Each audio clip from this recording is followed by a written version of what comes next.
नमस्कार, आप देख रहे हैं CWN टीवी न्यूज 24। तो चलिए आगे बढ़ते हैं कुछ खास खबरों की ओर।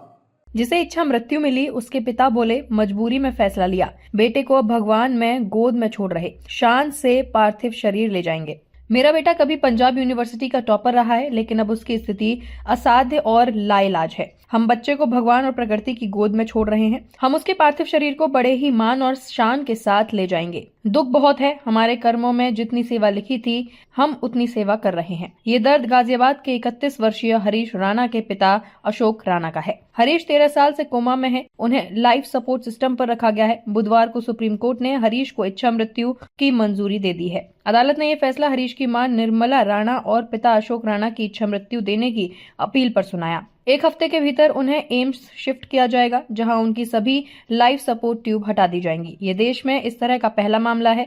सुप्रीम कोर्ट के फैसले पर पिता अशोक ने कहा कि हम सुप्रीम कोर्ट गए थे। मैं माननीय न्यायाधीश का धन्यवाद करता हूं, अभिवक्ताओं और डॉक्टरों का भी आभार व्यक्त करता हूं। आज हमें वही फैसला मिला है जिसकी हम उम्मीद कर रहे थे। मेरी उम्र 62 साल है और मेरी पत्नी करीब 60 साल की है। हमने अदालत का रुख तब किया था जब हमें एहसास हुआ कि हमारे बेटे की स्थिति असाध्य और लाइलाज है। कोई भी माता पिता अपने बेटे के लिए ऐसा नहीं चाहेंगे, लेकिन मजबूरी में हमें ये फैसला लेना पड़ा।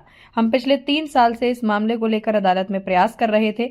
अब उसे एम्स ले जाया जाएगा। हरीश कभी पंजाब यूनिवर्सिटी का टॉपर रहा है। उन्होंने बताया, कोर्ट ने इस बात पर जोर दिया है कि इसे किसी भी तरह से पैसिव यूथेनेशिया यानी कि सक्रिय इच्छा मृत्यु नहीं कहा जाना चाहिए। सक्रिय इच्छा मृत्यु का मतलब किसी व्यक्ति के जीवन को समाप्त करने के लिए जानलेवा इंजेक्शन देना है। एम्स के बोर्ड ने हरीश को ब्रेन डेड घोषित किया था। उसे वर्तमान में जो जिंदा रखने के लिए बाहरी लाइफ सपोर्ट या फिर इलाज दिया जा रहा है, उसे रोक दिया जाए या हटा दिया जाए, ताकि उसकी प्राकृतिक रूप से मौत हो सके। इसके बाद पार्थिव शरीर को पूरे सम्मान के साथ घर लाया जाएगा। यूथेनेशिया में इच्छा मृत्यु पे कोर्ट ने आज हरीश राणा के पिटीशन को अलाउ कर दिया गया और उसे नेचुरल स्टेट में रहने की बस परमिशन दी गई। मतलब कि उसके शरीर में जो भी ट्यूब लगी है, जो भी medical science, advance medical science की ट्यूबें लगी है, वो सारी हटा दी जाए और जितने दिन वो फिर जी सकता है और एम्स में रहेगा।